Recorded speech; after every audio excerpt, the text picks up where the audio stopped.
Bonjour à tous et bienvenue, je suis Laetitia et vous écoutez l'essentiel.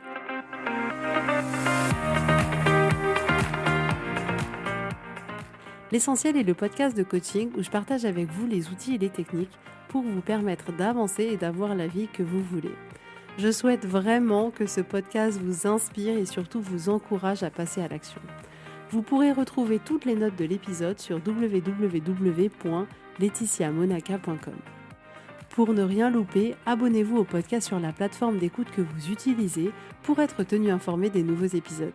Et pour finir, si vous avez aimé ce podcast ou tout simplement que vous pensez qu'il peut aider d'autres personnes, parlez-en autour de vous, ce serait super chouette. Et laissez-moi 5 étoiles et un petit mot sympa, ça m'aidera énormément à le faire découvrir et ça fait toujours plaisir. Voilà, je vous souhaite à tous une bonne écoute.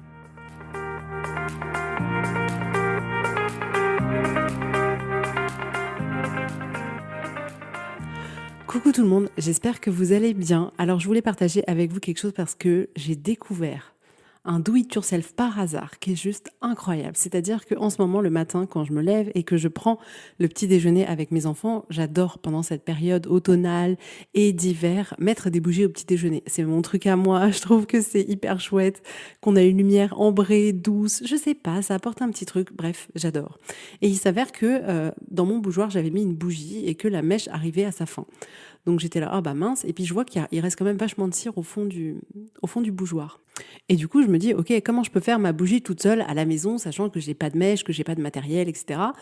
Et avant de regarder, je me dis, ah bah tiens, je vais voir si un fil de laine peut s'enflammer et je peux m'en servir comme mèche. Mais ça va pas marcher.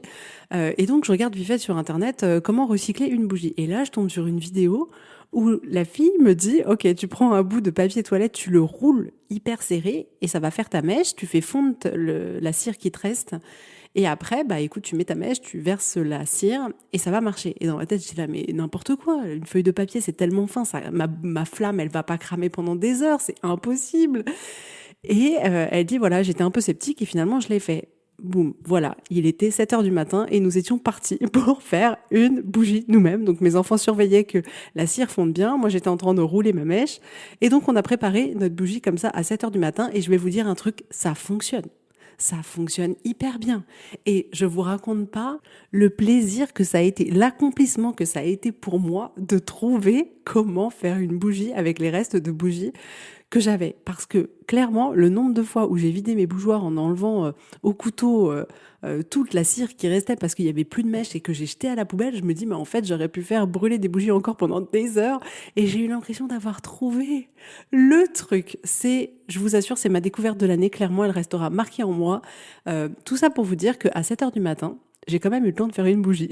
Et pourquoi je vous dis ça? Parce que parmi les clientes que j'accompagne, je le vois que le sujet du matin, c'est un sujet qui revient énormément.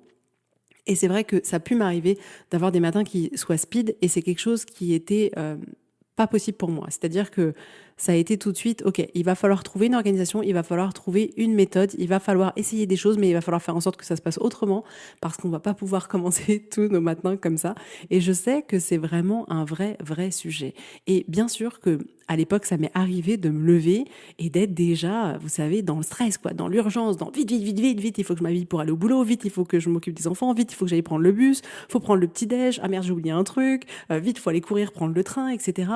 Et la journée avait à peine commencé, je n'ai à peine sortir de mon lit que déjà, c'était un cocktail d'émotions juste explosifs qu'il y avait en moi, rempli de fatigue, de démotivation, de stress, d'agitation, et c'est comme ça que je commençais ma journée. Et autant vous dire que beaucoup de personnes commencent leur journée de cette manière-là. Commencent leur journée soit avec beaucoup de lassitude, de découragement, de démotivation, soit avec beaucoup de stress, d'agitation, d'angoisse, d'anxiété. Et je me suis dit que quand même, on pouvait se donner la chance d'essayer de vivre des matins. Et quand j'entends matin dans l'épisode d'aujourd'hui, je vous parle vraiment de ce moment où on se réveille avant que notre journée commence. Donc avant qu'on aille au travail ou avant qu'on rentre chez toi, s'occuper de sa maison si on est une maman au foyer. Mais de cette période-là, du réveil, je dirais environ à peu près 2-3 heures avant que la journée commence. Alors on va commencer par se demander pourquoi c'est si difficile pour nous d'avoir des matins plus sereins, plus paisibles. Pourquoi les matins finalement les réveils sont si difficiles? Alors la première chose c'est que bien évidemment votre réveil dépend de la qualité de votre sommeil, dépend de l'heure à laquelle vous vous êtes couché. Donc il y a tout un tas de choses qui se jouent la veille qui impactent clairement la manière et l'état dans lequel on va se réveiller le lendemain. L'autre point également, c'est que le matin, on a tendance à faire par défaut. On a tendance à laisser notre cerveau en mode pilote automatique et à faire comme on a toujours eu l'habitude de faire. Même si ça marche pas, même si on est speed tous les matins, même si les enfants crient partout, même si on a l'impression qu'on va être en retard tous les jours, bizarrement, on continue tous les matins à se réveiller et à faire exactement la même chose. Ensuite, pourquoi aussi c'est difficile, c'est que on s'impose un rythme de dingue. C'est-à-dire que potentiellement, il n'y a même pas d'urgence que nous, on y met déjà une intention d'urgence. C'est-à-dire que rien n'est jamais assez rapide, on manque toujours de temps et on est toujours comme ça, pressé en se disant vite, vite, vite, il faut tout faire vite. Et souvent, cette rapidité, elle peut aussi être induite parce qu'on peut avoir tendance, vous savez, à appuyer sur le bouton snooze de notre réveil qui ne fait que retarder notre moment de réveil, mais qui fait aussi que raccourcir le temps qu'on va avoir pour gérer notre matinée. Pourquoi aussi ça peut être difficile, c'est que on ne sait plus forcément quoi faire. En fait, on a une croyance qui est profonde où on se dit mais finalement ça peut que être compliqué, ça peut que être rapide, ça peut que être speed parce qu'il y a trop de choses à faire le matin, parce que la majorité des enfants ils écoutent rien, parce que voilà. Donc en fait on a l'impression au fond de nous que de toute manière, il n'y a pas de solution. Et en partant de ce principe-là qu'il n'y a pas de solution, finalement, on ne cherche pas de solution. Un autre point aussi, c'est qu'on a tendance à généraliser. C'est-à-dire que on se rend bien compte qu'autour de nous, pour tout le monde, c'est quand même un peu compliqué. Donc on se dit, en fait, pour tout le monde, c'est pareil. Donc pourquoi moi, je pourrais espérer vivre un matin plus serein alors que tout le monde galère? Donc si tout le monde galère, c'est que vu que je fais partie de tout le monde, je dois galérer aussi. Et là aussi, c'est quelque chose qui clairement nous empêche d'aller vers la solution, d'aller vers une autre méthode, une autre organisation matinale qui nous soit plus favorable. Et ensuite, pourquoi les matins aussi peuvent être difficiles? Parce que il y a tout un brouhaha mental. Vous savez, on est à peine réveillé, notre corps ne fonctionne pas, notre cerveau ne fonctionne pas, mais alors toutes les pensées négatives, elles fonctionnent déjà. Vous savez, toutes ces pensées où on se réveille à peine, c'est j'ai pas envie de me lever, j'ai pas envie d'aller travailler, j'en ai marre, ça a pas de sens, qu'est-ce que je fous, c'est quoi ma vie, c'est quoi? Et il y a comme ça tout un bavardage mental, mon Dieu, qui nous plombe ou qui peut nous plomber dès le matin. Alors, essayons d'observer comment se passe un matin de manière générale. Alors, bien entendu, vos matins dépendent complètement de votre schéma familial. Est-ce que vous avez des enfants, des petits, des grands, des bébés, des adolescents? Est-ce que vous n'avez pas d'enfants? Est-ce que vous vivez seul? Est-ce que vous êtes en couple? Bien évidemment que tout ça impacte sur la manière dont va se dérouler votre matin. Mais de manière générale, beaucoup de personnes se lèvent en n'ayant déjà pas envie de se lever. Donc ça, c'est le classique. J'appuie sur le bouton snooze du réveil, j'essaye de dormir 1 minute de plus, 5 minutes de plus, alors qu'objectivement, on sait que ça nous repose pas plus, que presque ça rend le réveil plus difficile, mais notre cerveau nous fait bien croire que si tu dors 5 minutes de plus, clairement ta journée elle va être au top. Mais qui a déjà repoussé son réveil de 5 minutes et s'est levé en disant « Ah, c'était les 5 minutes qui me manquaient, ah, vraiment ça m'a fait du bien ?» Personne. Mais pourtant on continue à le faire. Donc la majorité des gens, c'est ça, c'est qu'on va pas avoir envie de se lever, on va appuyer sur ce bouton snooze, et c'est vrai, j'ai envie de vous dire, qui se réveille en se disant « Ok, mon réveil il sonne, je me lève tout de suite ». Et il n'y a que très peu de personnes qui le font. Ensuite, il y en a beaucoup qui regardent leur téléphone, les news, Instagram, etc. Beaucoup, beaucoup de choses. Et j'aime comparer ça à l'image que j'ai déjà entendue qui dit « En réalité, quand vous vous connectez sur Instagram, c'est comme si vous invitiez 100 personnes à venir dans votre chambre à coucher. Est-ce que vous le feriez en temps normal ?» Mais jamais, moi, il y a 100 personnes qui viennent dans ma chambre. C'est impossible. Mais c'est ce qu'on fait. Donc ça aussi, ce réflexe de je prends mon téléphone, je regarde les news, je regarde les messages, je regarde les mails du boulot, je regarde Insta, et ça, c'est la première chose qu'on donne à manger à notre cerveau, c'est ça. Ensuite, c'est un peu, je sais pas comment m'habiller, enfin, vous savez, ce moment où on est à peine réveillé, il faut déjà prendre des décisions. Quoi, je dois m'habiller? Attends, il fait quel temps? J'ai quoi comme réunion aujourd'hui? Est-ce que j'ai des réunions? Est-ce qu'il fait froid? Est-ce qu'il fait chaud? Est-ce que je vais avoir mal aux pieds si je mets ces chaussures? Et là, il faut trouver la tenue. Et ça peut aussi donner lieu à ces moments où, vous savez, on essaye 5 tenues, on est là, ah non, mais il y en a aucune qui va. Donc voilà, le moment où il faut s'habiller, c'est pas forcément un moment évident.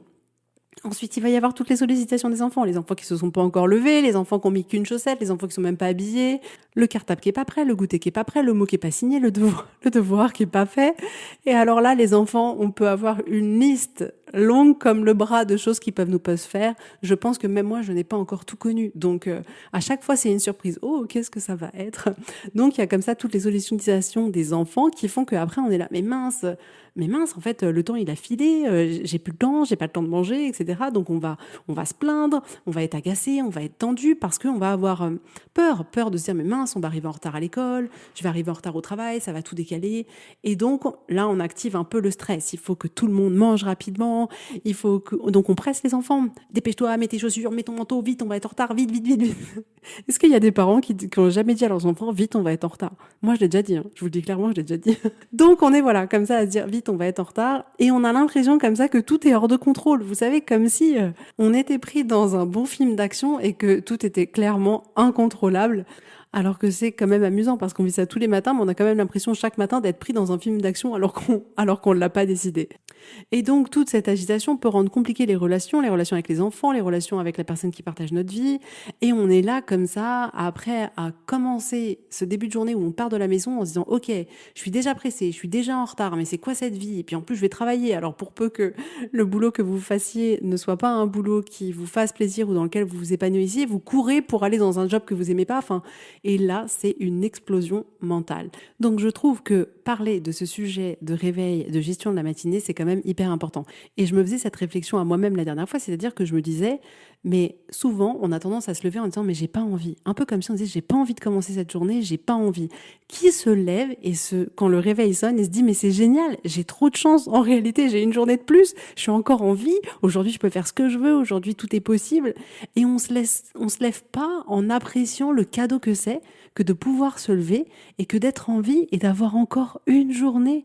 Et il y a un dicton comme ça du Dalai Lama que j'aime bien qui disait chaque jour au réveil, dis-toi, j'ai de la chance d'être en vie, ma vie elle est précieuse et je ne vais pas la gaspiller. Et c'est vrai, comment seraient vos journées si la première chose que vous vous disiez en vous levant c'est trop cool, je me lève, je suis en vie, j'ai de la chance, ma vie elle est précieuse et je vais faire en sorte de pas gaspiller ma journée. Et c'est quand même incroyable. Vous voyez ce que je veux dire, de se lever et de se dire oh non, je suis obligée de me lever, j'ai pas envie. Comme si on se disait j'ai pas envie de vivre, quoi. C'est assez incroyable. Donc pourquoi parler de ça? Pour la simple et bonne raison que les premières heures de votre journée, elles sont essentielles. Les premières heures de votre journée, elles vont impacter toute votre journée. Et sachant que chaque jour ça se répète, ça veut dire que ça va impacter votre vie. Donc ce petit moment du matin, il impacte votre vie à long terme, en effet cumulé, il impacte votre vie. Ce moment de réveil du matin, il va impacter aussi la perception que vous avez de votre vie. Si vous vous levez tous les matins en vous disant que vous en avez marre, que c'est pas une vie, que vous aimeriez que tout soit différent, ça va vous donner une vision assez négative de votre vie. Alors que si vous vous levez le matin et que vous êtes serein et que vous vous dites que j'ai de la chance d'avoir cette vie et que vous prenez le temps de bien commencer votre journée, ça va impacter votre vie. L'autre chose, c'est que ça va impacter la relation avec les personnes qui vous entourent. Parce qu'en fonction de l'état émotionnel dans lequel vous allez être, vous allez vous comporter d'une certaine manière. Vous allez vous montrer au monde d'une certaine manière. Vous allez vous montrer aux yeux de vos proches d'une certaine manière et inévitablement, ça impacte en bon ou parfois un peu moins bon vos relations. Et ça peut aussi impacter votre santé et votre santé physique et votre santé mentale. C'est-à-dire que toutes les émotions que vous allez générer le matin en fonction de ce que vous allez penser, ça va impacter votre mental, ça va impacter après votre corps. Si vous êtes stressé tous les matins, ça va impacter votre physique. Si vous êtes anxieux le matin, ça va impacter votre physique. Donc chaque émotion va impacter aussi votre vie. Donc c'est hyper important de prendre le temps de réfléchir à qu'est-ce qu'on veut pour le matin et comment on peut se créer un réveil, un matin qui nous soit favorable, qui aille dans la vie qu'on a envie de construire. Comment on peut faire en sorte que ce premier moment de la journée, ce soit pas un moment qu'on subisse, mais au contraire un moment qu'on prenne plaisir à vivre. Donc avant de vous donner les clés pour pouvoir vous créer ce matin-là, j'ai envie de vous demander c'est quoi votre matin idéal? À quoi il ressemble? Qu'est-ce que vous faites? Dans quel ordre vous le faites? Comment vous vous sentez? Comment se passent les échanges avec les autres? Imaginez votre matin idéal. Imaginez-le bien dans votre esprit. Eh bien, je vais vous dire quelque chose, c'est possible, c'est complètement possible.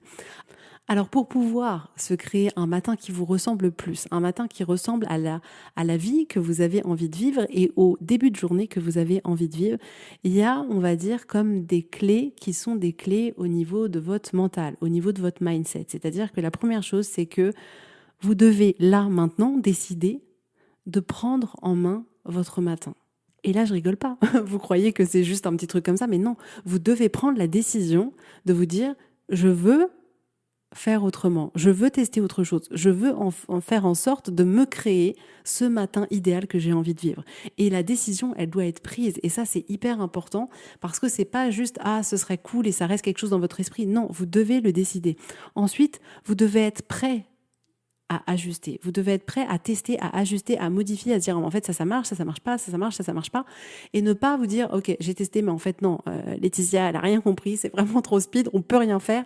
Je vous assure qu'on peut toujours faire quelque chose. Donc soyez prêts à essayer des choses qui ne fonctionnent pas et c'est pas grave. Et vous allez voir que petit à petit vous allez trouver quelque chose qui va se rapprocher le plus possible de votre matin idéal. Même si vous l'atteignez pas, vous vous en serez déjà tellement rapproché. Ensuite, c'est lâcher la perfection. Il n'y a pas de matin parfait. Même chez moi, il n'y a pas de matin parfait, même si j'ai une organisation assez carrée et que je me sens très très bien dans mes matins. Il n'y a pas de matin parfait. Parfois, ils sortent de table et sans mentir, ils mettent 20 minutes à mettre une chaussure. Et je me dis, mais c'est quoi ce délire? Genre, on a tellement d'avance et tu mets une demi-heure à mettre ta chaussure, c'est pas possible. Donc, il n'y a pas de matin parfait. Donc, lâchez prise sur la perfection. Ensuite, c'est de mentalement vraiment considérer le fait que quand vous vous réveillez le matin, c'est un cadeau. Vous vous levez, cette journée, elle vous appartient. Vous pouvez décider de la vivre comme vous le voulez. Vous pouvez décider de faire ce que vous voulez. Même si vous avez un travail, vous pouvez décider comment vous allez vous montrer dans ce travail-là. Comment vous allez faire en sorte que cette journée, elle vous apporte. Comment vous allez faire en sorte d'apporter aux gens dans cette journée. Donc, cette journée qui s'annonce devant vous, prenez-la comme un cadeau et pas comme quelque chose d'horrible. Ensuite, il n'y a pas d'obligation. Le matin, vous devez vous dire qu'il n'y a rien qui est obligatoire, c'est vous qui décidez qu'est-ce que vous voulez faire et soyez juste OK avec les raisons de vos choix. Mais il y a des choses que vous pouvez faire, il y a des choses où vous pouvez dire en fait ça, c'est pas grave, je le mets de côté et je suis complètement OK avec ça. Mais ne vous sentez pas obligé de faire quoi que ce soit. Et ensuite, ayez confiance en votre capacité à le faire. Vous êtes capable de le faire. Il n'y a aucun doute là-dessus. Donc, vous dites pas, ah non, en fait, moi, je suis pas du tout organisée. Moi, de toute manière, je suis quelqu'un qui est toujours à la bourre. Moi, je suis quelqu'un qui est toujours pressé. Moi, je n'ai jamais su ne pas appuyer sur mon bouton snooze de mon réveil. Donc, pour moi, c'est impossible. Non, vous êtes capable de le faire. Ça, c'est l'état d'esprit mental dans lequel vous devez être pour pouvoir vous créer le matin que vous avez envie de vivre. Alors maintenant, on va passer aux choses sérieuses. Quelles sont les clés pour se créer un matin qui soit différent de celui que vous avez l'habitude de vivre? La clé numéro 1, c'est tout se joue la veille. Je rigole pas.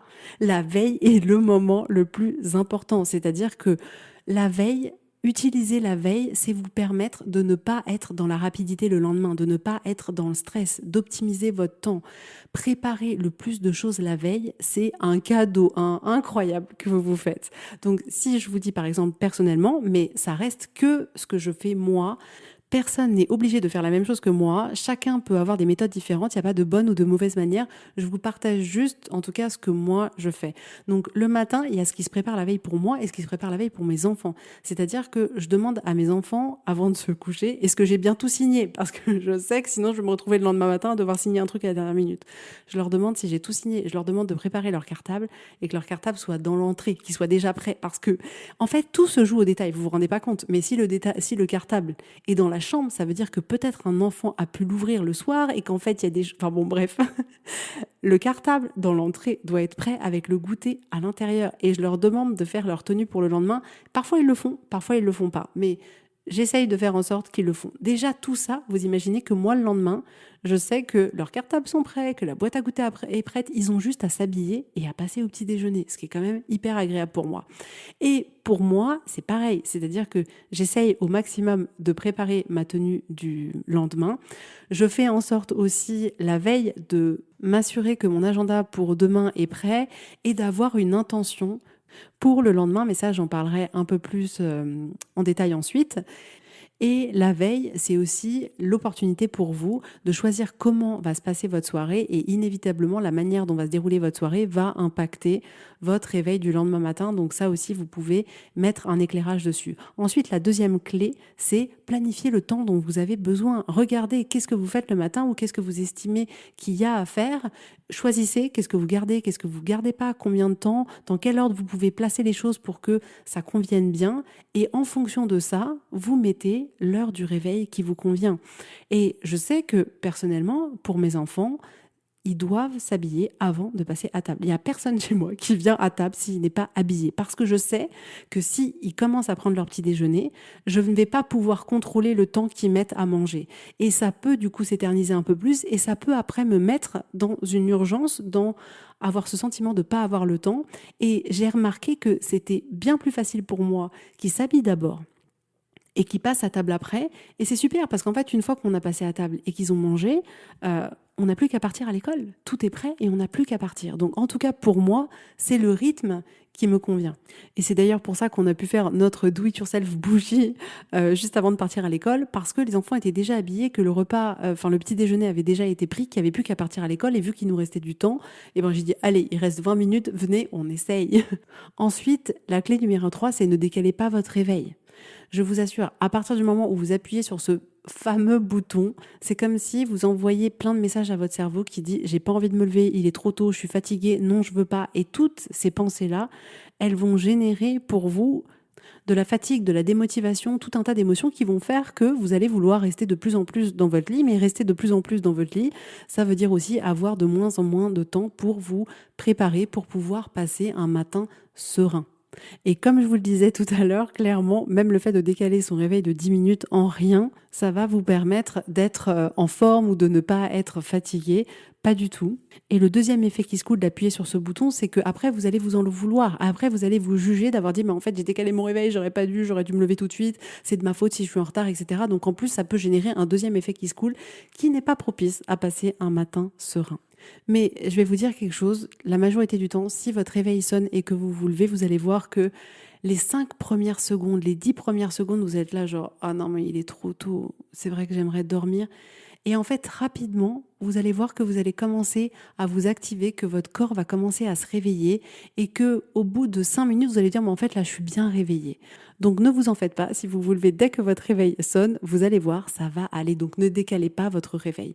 Ensuite, la quatrième clé que je vous conseille, et encore plus si vous avez des enfants, c'est de vous lever juste un peu plus tôt. Mais vraiment, j'adore, c'est super.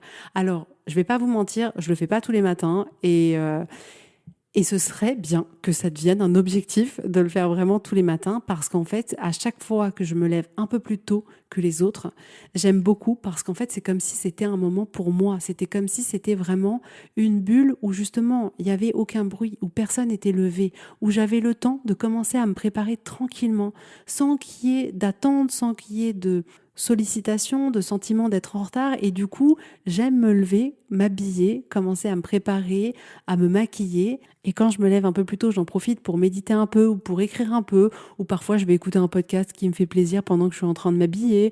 Ou alors, ça peut m'arriver de me poser un petit peu et de lire quelques pages. Mais j'ai une obligation de rien du tout. En réalité, je fais ce que j'ai envie au moment où je me lève, ce que je sens sur ce jour-là. Et c'est tellement agréable.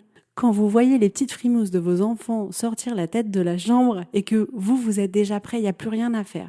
Et c'est comme si là, à ce moment-là, je pouvais être encore plus pleinement disponible pour eux, pleinement disponible pour faire en sorte de créer un matin encore plus serein et c'est hyper agréable. Vraiment, c'est comme si je me levais dans une bulle de paix directement. Donc franchement, je vous conseille, levez-vous, mais même 10 minutes, même 5 minutes plus tôt, même 15 minutes plus tôt. Vous n'êtes pas obligé de vous lever 1 heure plus tôt ou 2 heures plus tôt, mais levez-vous même juste un peu plus tôt. Franchement, c'est trop agréable. Ensuite, la cinquième clé que je vous conseille, c'est d'avoir une intention pour votre journée. Ça, je vous le disais, vous pouvez la préparer la veille, mais vous pouvez aussi le matin vous dire c'est quoi mon intention pour la journée.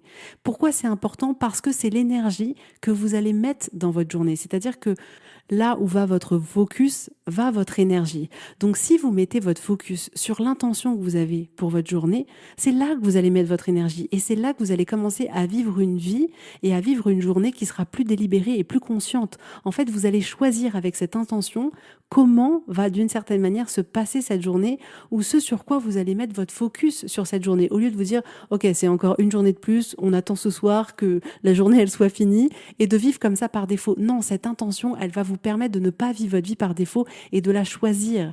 Et c'est vraiment agréable de commencer cette journée en ayant en tête cette intention et en se disant, ok, c'est ça que je veux pour moi aujourd'hui. Il n'y a pas de surprise, genre qu'est-ce qui va se passer? Non, moi j'ai en tout cas décidé qu'il y a une partie de ma journée qui serait dirigée vers cette intention-là. Et l'intention, elle peut être vraiment diverse. Ça peut être une intention dans votre travail en disant voilà, je veux aujourd'hui être la plus performante possible sur cette réunion avec mon directeur, etc. Ou ça peut être voilà, mon intention de la journée, c'est d'être le plus à l'écoute de moi-même. Votre intention pour la journée, ça pourrait être de passer une journée en vous disant ok, je vais profiter le plus possible de ma journée, ou ça pourrait être voilà, mon intention pour la journée, c'est de faire en sorte que ma maison elle reste clean, et ça pourrait être votre intention pour la journée. C'est exactement ce que vous voulez, mais ayez une intention pour la journée. Une autre clé aussi pour avoir un matin plus serein, c'est là encore de pratiquer cette gratitude, de vous lever et déjà de vous dire pourquoi vous êtes reconnaissant ou pourquoi vous avez de la chance ou qu'est-ce qui vous rend heureux en ce moment et de trouver comme ça des pensées qui vous sont agréables et qui génèrent en vous beaucoup de gratitude, de reconnaissance, de joie, de plaisir. Et parfois, moi, il suffit juste d'être assise au petit déjeuner et je regarde mes petits bouts de joues en face de moi en train de manger et je me dis « Ah mais j'ai tellement de chance de pouvoir prendre le petit déjeuner avec eux ». Et rien que ça énergise aussi votre matin de manière complètement différente, de mettre le focus sur le bon, sur l'agréable, sur le doux, sur ce que vous avez toujours rêvé et que vous avez aujourd'hui. Et vous pourriez juste vous dire, en fait, j'ai trop de la chance parce que je suis en vie, ou j'ai trop de la chance parce qu'en fait, je me lève et que je suis en bonne santé, objectivement. Et voilà, pratiquez. Il n'y a pas besoin de faire 40 trucs. Vous pourriez même avoir juste une phrase. Il n'y a pas de compétition, là, même juste une phrase, mais un moment de gratitude pour vous. Ensuite, l'autre clé, la 7e clé pour le matin, c'est d'essayer d'être le plus présent possible. La majorité du temps, on est déjà après. On est déjà, l'école, le boulot, le projet, la présentation, le document à rendre, le bilan, ce que vous voulez.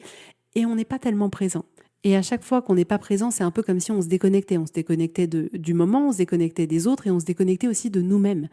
Donc, faites intentionnellement les choses. Connectez-vous au moment quand vous mangez. Mangez. Appréciez votre fruit que vous mangez le matin ou votre tartine. Moi, vraiment, à chaque fois, je plonge ma tartine avec mon beurre salé dans mon thé Casablanca de mariage frère. Je suis là, mais c'est tellement bon et je suis pleinement là. Et quand je vois mes enfants et que je les regarde, je suis pleinement là. Ça ne veut pas dire que vous le serez tout au long de ce réveil, de ce moment de matin, et c'est pas grave, et c'est normal, et c'est complètement ok parce qu'on est des êtres humains. Mais essayez le plus possible d'être présent, parce que c'est comme ça qu'on apprécie notre matin aussi. C'est comme ça qu'on apprécie les choses, c'est parce qu'on est pleinement là et qu'on les vit pleinement. Et c'est le fait de les vivre qui nous apporte cette sérénité, qui nous apporte ce plaisir. Et la 8e clé, je vous assure, assurez-vous de bien dormir. Assurez-vous de bien dormir. Et justement, par rapport à ça, je voudrais vous dire quelque chose parce que c'est hyper important. S'il y a quelque chose qui ne vous convient pas, faites en sorte de tester autre chose, quel que soit le sujet. Et là, par exemple, concernant le fait de bien dormir, si vous sentez que vous ne dormez pas bien, essayez de voir. Moi, j'ai mis, je pense, 3 ans à trouver un oreiller dans lequel je dormais bien. Essayez de voir, est-ce que votre couette elle est trop chaude ou est-ce qu'elle n'est pas assez chaude? Est-ce que vous avez un bon oreiller? Est-ce que vous avez mal partout quand vous dormez ou pas? Essayez de voir déjà la qualité de votre sommeil quand vous dormez. Essayez de voir, est-ce qu'il y a du bruit, trop de bruit, pas assez de bruit, de la lumière, pas de la lumière, ce que vous voulez, comment, dans quelles conditions vous aimez dormir. Et personnellement, le meilleur investissement de mon année, parce que depuis qu'on a déménagé, je sais pas, les murs doivent être très mal isolés, les planchers aussi, donc nos voisins vivent chez nous et la route qui est très peu passante passe quasiment dans notre chambre, j'ai l'impression. J'ai investi pour genre 3 € dans des petits bouchons d'oreilles en silicone qui se bloquent dans le pavillon, ça a changé ma vie. Je dors comme un bébé. Donc, n'acceptez pas les choses qui ne vous conviennent pas pour votre sommeil. Je vous en supplie. Faites en sorte de trouver des solutions. Dormez avec un masque. Si vous aimez vraiment être dans le noir, dormez avec un masque pour les yeux. Essayez d'en trouver un qui vous convient, qui vous sert pas trop à la tête. Mais faites en sorte, il n'y a que vous qui pouvez le faire. Donc faites-le pour vous. De trouver vraiment les conditions optimales qui vous permettent de bien dormir. C'est hyper important. Et de la même manière que pour le réveil, je vais vous dire aussi comment je fais. Peut-être je l'ai déjà évoqué dans le podcast, mais je n'ai plus de réveil qui sonne. C'est fini le bruit du réveil qui sonne pour moi. Parce que c'était trop stressant. Clairement, c'était trop stressant. La musique, ça finissait par me prendre la tête, clairement. Et j'ai testé les réveils soleil, mais je sais pas. Il y avait un truc qui allait pas, qui me convenait pas. Je sais pas, ça me convenait pas. Les bruits des oiseaux, alors que j'adore, vu qu'ils étaient faux. Je sais pas, ça m'agaçait. Bref. Depuis quelques temps, parce que j'ai un mari qui est quand même assez geek, assez domotique, tout ça, on a investi dans des ampoules Philips Hue. Donc bref, il y a plein de marques qui les font, des ampoules qui sont connectées. Et c'est génial, mais c'est génial. C'est-à-dire que je programme quand est-ce que mon réveil va commencer à s'allumer, pendant combien de temps il va s'allumer jusqu'à être arrivé à son intensité maximale de lumière. Je choisis la couleur avec laquelle je veux être réveillée. Donc, je peux être réveillée par effectivement des couleurs qui ressemblent aux couleurs du soleil ou alors être réveillée par des lumières qui sont plus rouges, plus roses, plus bleues, plus ce qu'on veut. Mais c'est super. Et bien évidemment que je suis un être humain. Donc, en fait, mes yeux captent la lumière et je me réveille sans avoir besoin d'avoir un réveil qui sonne. Et c'est juste génial. Et j'ai la même chose pour mes enfants. Chacun de mes enfants a son ampoule Hue dans sa chambre. Et c'est super. C'est-à-dire qu'au moment où j'arrive pour les voir, au moment où ils doivent se lever, ils sont déjà réveillés. Cette lumière qui s'est allumée de manière douce, elle les a déjà réveillés. J'ai plus besoin d'appuyer sur le gros plafonnier en disant « Allez, c'est l'heure de se lever ». C'est hyper agréable pour tout le monde. Donc en fait, eux, ils se lèvent tranquillement, un peu comme si c'était magique. Je vous assure, c'est génial, franchement. En tout cas, personnellement, je trouve que c'est super. Donc, si vous voulez regarder, regardez. Comme je vous dis, il doit y avoir plein de marques différentes. Moi, c'est des Philips Hue, mais il doit y avoir plein de marques.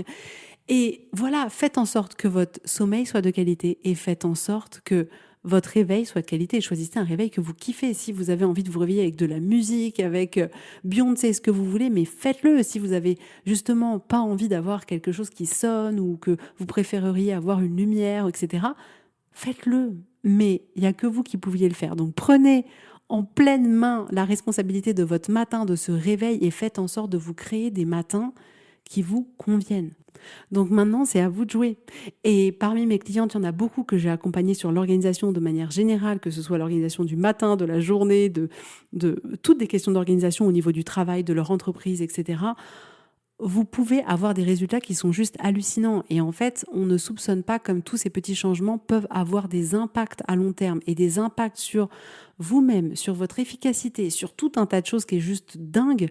Donc si vous aussi, vous voulez avancer sur ces sujets-là, je vous assure qu'on peut faire des choses super, super, super. Alors, n'hésitez pas, contactez-moi, envoyez-moi un petit mail ou réservez une séance découverte.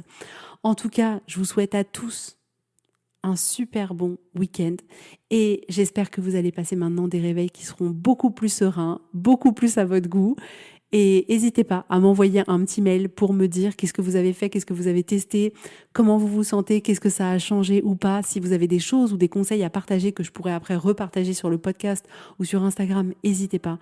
En tout cas, je vous fais à tous plein de gros bisous et je vous dis avec grand plaisir à la semaine prochaine. Bisous, bisous, bye bye.